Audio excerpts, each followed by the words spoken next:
I follow up with that. So obviously, there's going to be loads of lessons learned at the end of the pandemic, and and we will get through this as we know. My question really though is for people right now. So there will be. No doubt, those with autism or learning difficulties in these environments. What's the process for, say, a carer within those environments who is concerned about abuse is taking place, perhaps extended lengths of solitary confinement and so on? Is there a route? Is there a number? Is there an email address that they can report those issues higher up with impunity, but also ensure that that is then being followed up on quickly? Because of course, normally you'd probably expect parents or carers or family members to be able to identify those concerns, but in this instance they haven't got the eyes and ears even on a weekly or monthly visitation basis to be able to do that. No, and I accept that at the moment, of course, the like with all inspection regimes, for example, the CQC isn't able to operate on its normal basis and therefore provide that higher degree of certainty. I don't, as we sit here today, have information as to whether or not there is a national helpline or a national data gov.uk page on these issues. However, it's something that I will take away from these discussions today and consider urgently, because it seems to me that any centralised information that can be quickly obtained by families would be of help. I'm sure that you, like me, as a local MP, would be getting queries directly. I think using the existing channels, so for example, where a particular local authority has responsibility for the welfare of a particular adult in care, frankly, following it up directly with that local authority should be the first port of call. But I take your point, Mr. Russell. I will go away and ask those questions and see whether we can do even more to provide families with that sort of easy to obtain information that can give them at least, if not full peace of mind, then the ability to ask the right questions and to approach the relevant authority. Thank you.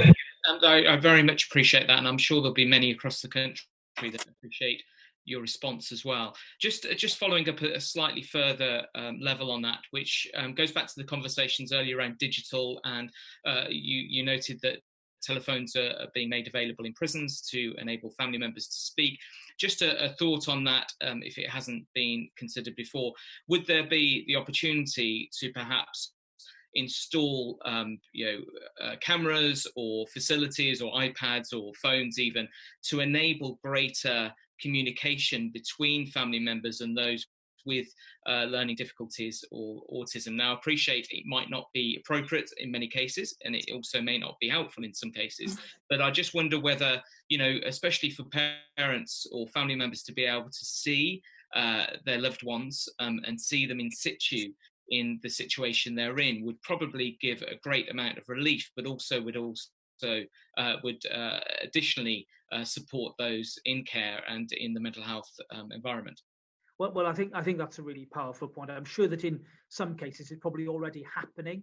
I think each individual case will have to be governed by the care plan that might apply. As you say, iPads and connectivity are very powerful, but again, it will depend upon the individual need and the appropriateness or otherwise of that.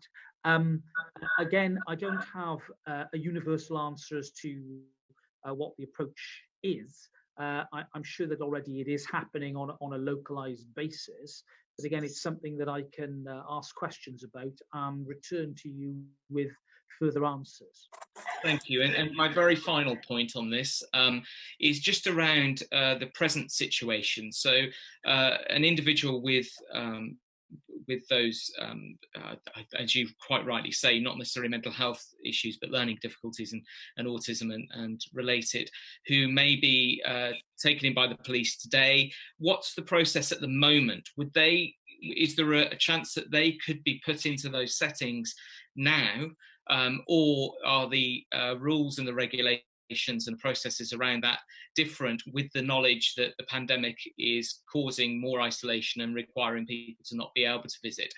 So, for example, is there a situation where they may be allowed to stay with relatives with additional care or monitoring, for example?